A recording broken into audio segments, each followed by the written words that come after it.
Spoštovane gledalke, cenjeni gledalci, lepo pozdravljeni. Mestna občina Krško svoj občinski praznik obeležuje 7. junija v spomin na prve padle krške borce in vrnitev izgnancev. Konec maja se bodo pričele že prve prireditve, vrhunec praznika pa bo v petek 7. junija slavnostno akademijo s podelitvijo nagrad letošnjim nagrajencem ter druženjem občanov. Na novinarski konferenci so danes predstavili zaključene projekte, aktualne in načrtovane naložbe v tem in prihodnjem letu. Poglejmo. Glede investicijskega dela proračunskih sredstev, lahko rečem, da v letu 2024 namenjamo skoraj 2 milijona evrov več za investicije. Zato so tudi povezane investicije, ki sem jih predstavil v sami novinarski konferenci. Skratka, lahko rečem, da smo investicijsko naravnano mestna občina Krško kot takšna. In dve poglavitni investiciji sta?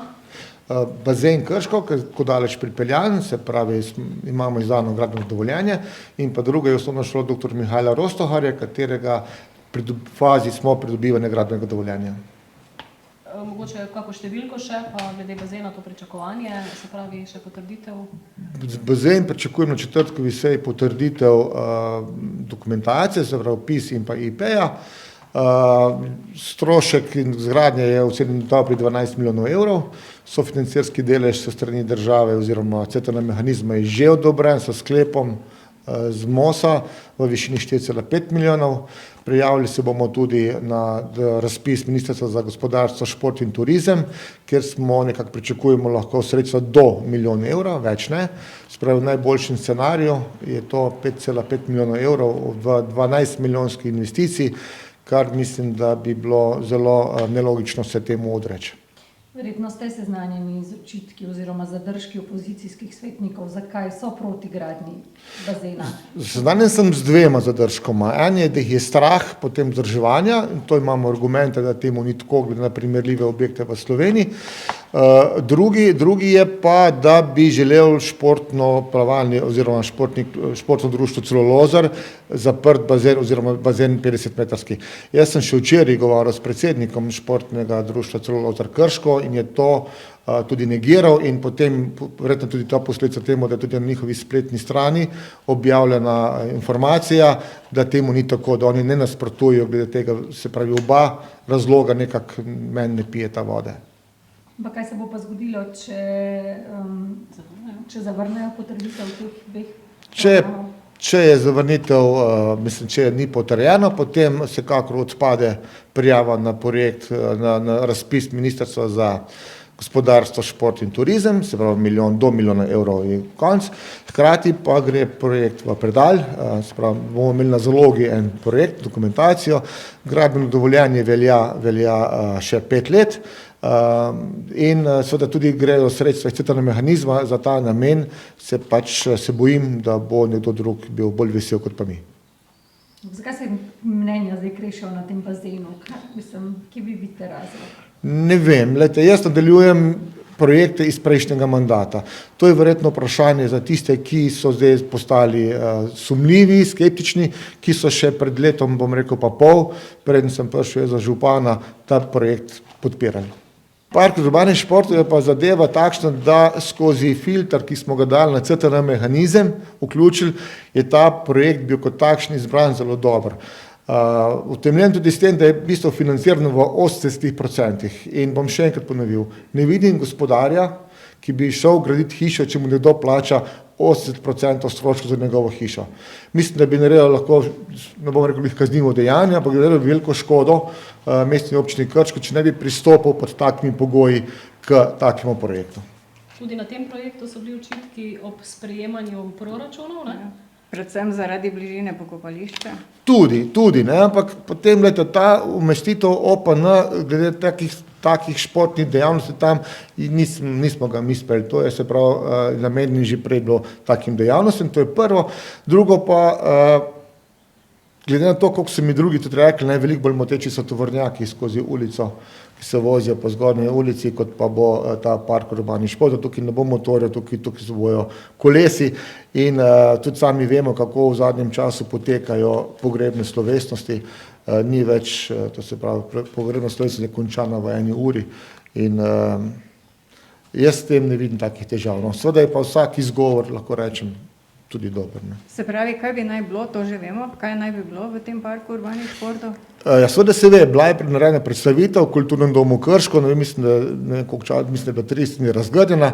Gre se za park, kjer bi našli svojo od pohodnih poti, kolesarskih površin, do izkoriščenja prostega časa, staro, mlado, osnovne šole, v končni fazi cross proge za izvedbo športnih dnevov. Skratka, gre za nek prostor, kjer mislimo, da bi se družili stari in mladi. V končni fazi imamo tam tudi reko, potencial, govorimo tudi morda o prihodnosti oziroma delamo na področju savskih nabrežij. Skratka, vidimo nek tak, tam imamo zraven avtodom, parking, vidimo nek razvoj tega potenciala v tem delu.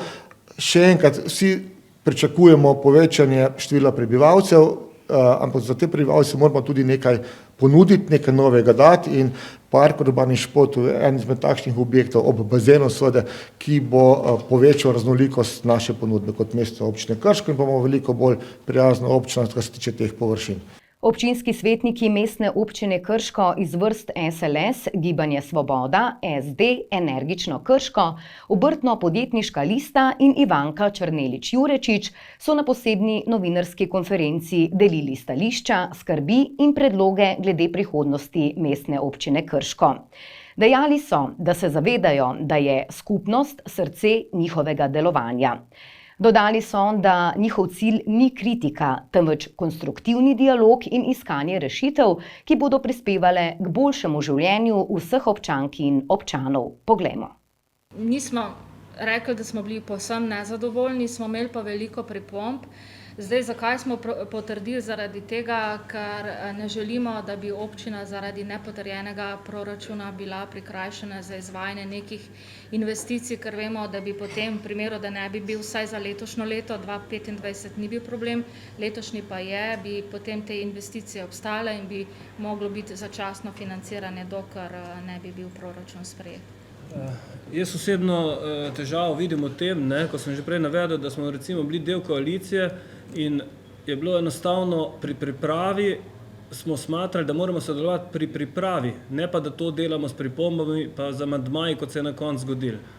In na koncu so bile te naše pripombe in amandmaji v večini upoštevane. Se pravi, da je bil prvotni predlog proračuna slab, ampak mi pri njem nismo sodelovali.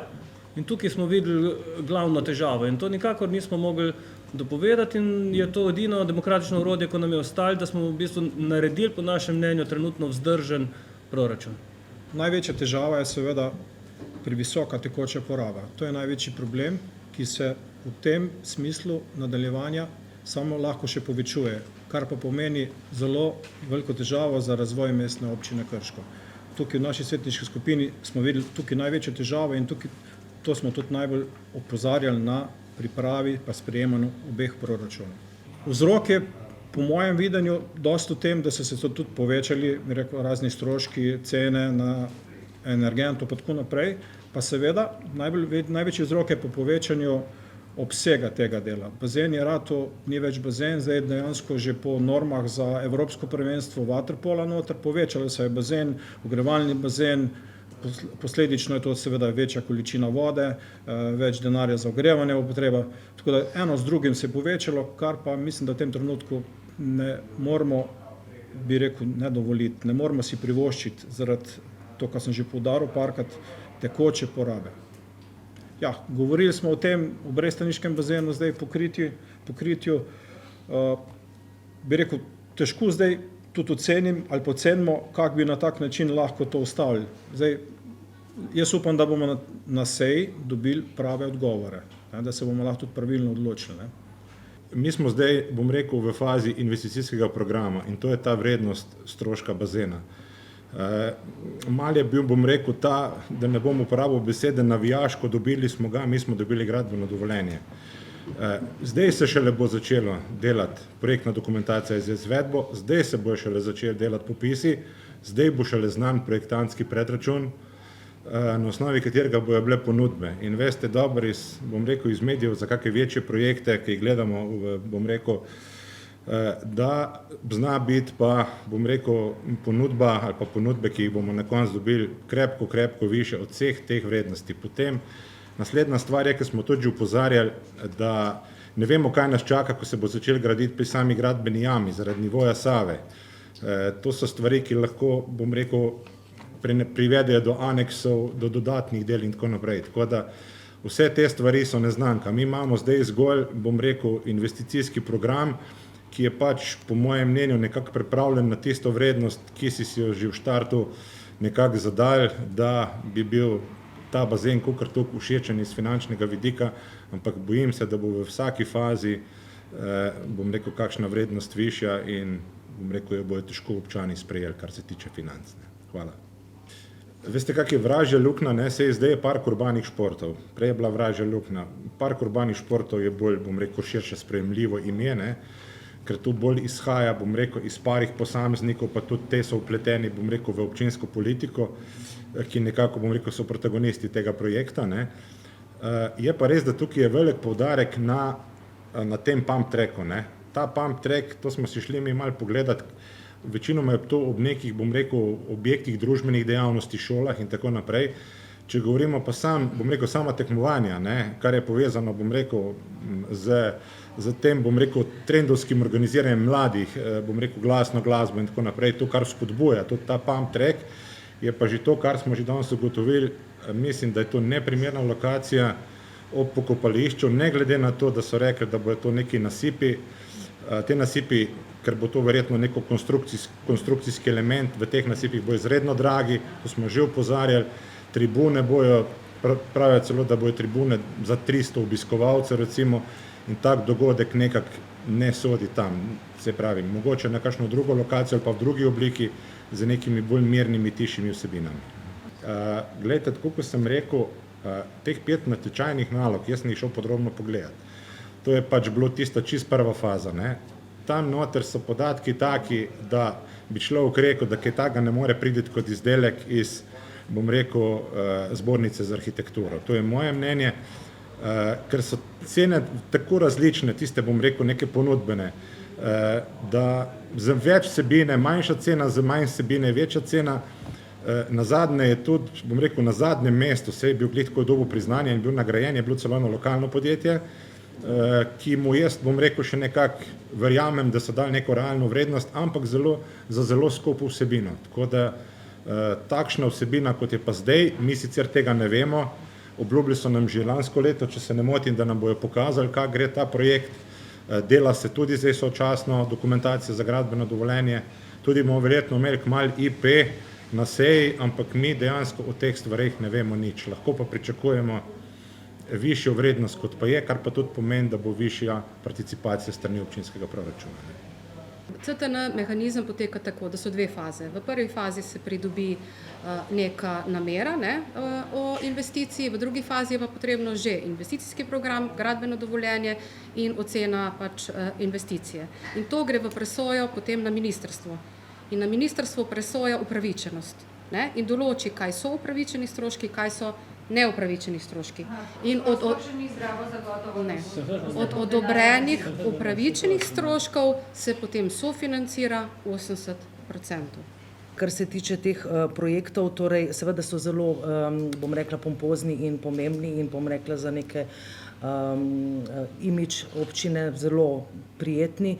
Prav gotovo pa premalokrat slišimo tisto, kar rabijo občani, to se pravi vsak dan ne rešujemo vsakdanjih težav, no, ki jih imajo občani in zelo težko, torej prej ste omenila, da kako lahko mi svetniki karkoli naredimo, če se ne strinjamo. Jaz ves čas opozarjam na sistem, ki ga imamo, torej da dobimo 10 dni prej gradivo, da je gradivo prevečkrat preobsežno, da recimo ravno zdaj za bazen je čez 100 strani, marsikdo se na to ne spozna, tudi jaz recimo določenih stvari ne razumem, bom priznala, in odbor, na katerem bomo o tem se pogovarjali, recimo danes pa jutri, ne, v četrtek je pa že seja in je ta sistem, torej utečen sistem, ki ga občinska uprava ne želi spremeniti in ne želi, pravzaprav velikokrat imamo občutek, da ne želi nam dati dovolj informacij, da bi lahko karkoli naredili.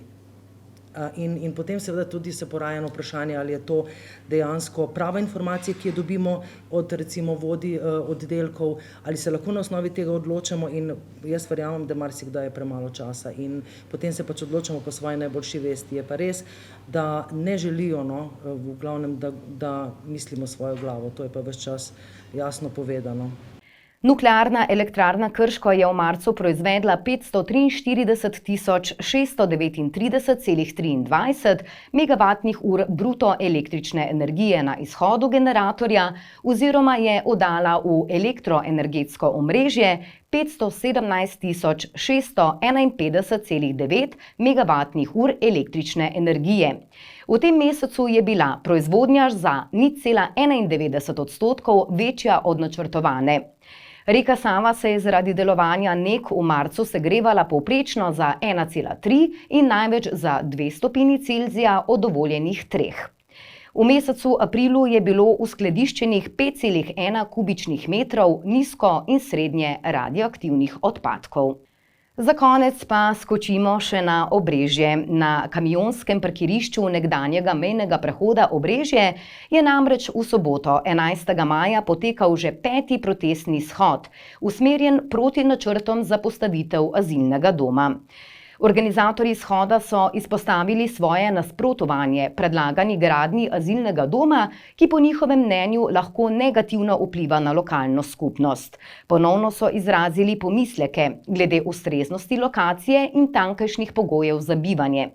Shod je sicer potekal mirno, udeležili pa so se ga predstavniki občine Brežice, krajevnih skupnosti in poslanec magister Branko Grims. Nadaljni koraki bodo dejansko prilagojeni aktivnostim, kjer se bodo izvajale na mejo. Zdaj, če bo to šlo do, nekako je ta zadeva razdeljena v 3 faze. Prva, druga faza je vpisni center, tretja faza je azilni dom. Zdaj, če imajo namen postaviti prvo in drugo fazo, kot je vpisni center, mislim, nimamo nobenih težav in je to normalno sprejemljivo za nas. V primeru pa, če bo postavljala se tretja faza, bomo pa s protesti, mogoče še malo bolj agresivnimi in bolj pogostimi tudi nadaljevali. Ko je v času Schengena, je tukaj državo čuvala policija in vojska. In mislim, da je bila meja dobro čuvana. Policija danes ne obvladuje kontrole naše meje, policije je premalo in dejansko je meja ratala prepustna. Jaz mislim, da bi vojska mogla priti nazaj na meje in bi bila tudi recimo slovenska meja veliko bolj sigurna, zavarovana in s tem bi občutno zmanjšala tudi prehod državne meje in s tem prehod ilegalnih migrantov. Vsekakor podpiram prizadevanja državljank in državljanov Republike Slovenije, tako tu na Obrežju, kot tudi v središču ob Dravi, ker se tukaj brani samostojna Slovenija, brani se pravna država, brani se varnost. In vse, kar se dogaja v zvezi z ilegalnimi migracijami, je v resnici nezakonito in zaradi tega je popolnoma samo eno sporočilo, ki mora od tu priti v Ljubljano. Ne potrebujemo nobenih novih azilnih domov, ne tu, ne nikjer v Sloveniji, potrebujemo pa dosledno zaščito meje z vrnitvijo policistov na mejno črto, z vrnitvijo vojske na mejo in pa seveda z remigracijo, da se pošlje nazaj vse tiste, ki zlorabljajo očitno pravni red Republike Slovenije in azilno ureditev. Imamo vso pravico živeti varno in nobena pravica nobenega tujca ne more biti nad to pravico. Ampak dejansko še ena stvar, kdo bo to pozval? Minister Poklukar ne more poklicati na pomoč, gospod Šarce ne more ponuditi, to mora vlada storiti. Vlada ali pa poziv državljanov, da se to zgodi. In to je edina rešitev za Slovenijo. Kot sem rekel, naši ljudje so naenkrat v zaporu, niso v svobodi, ker se skrivajo, ker jih je strah biti zunaj na ulici, na cesti, na svojih dvoriščih. In moramo to preprečiti in dejansko našim ljudem spet dati tisto svobodo, tisto bivanje, tisti zdrav način življenja, ki so ga navajeni tukaj. Mi vztrajamo na protestih in bomo šli dalje. Poglejte si lokacijo, kje se nahajamo. Mislim, to ni za življenje, to ni za ljudi postaviti na ta plato. Poglejte, koliko tovornjakov je okoli. To se bojo cerade rezali, to se bo država spodbuja šverc oziroma spodbujala bo nasilje. In to ne pelje nikamor. To je vse, kar smo vam pripravili tokrat, sledimo dogodkom in se gledamo ponovno prihodnji teden. Hvala za pozornost in lep pozdrav.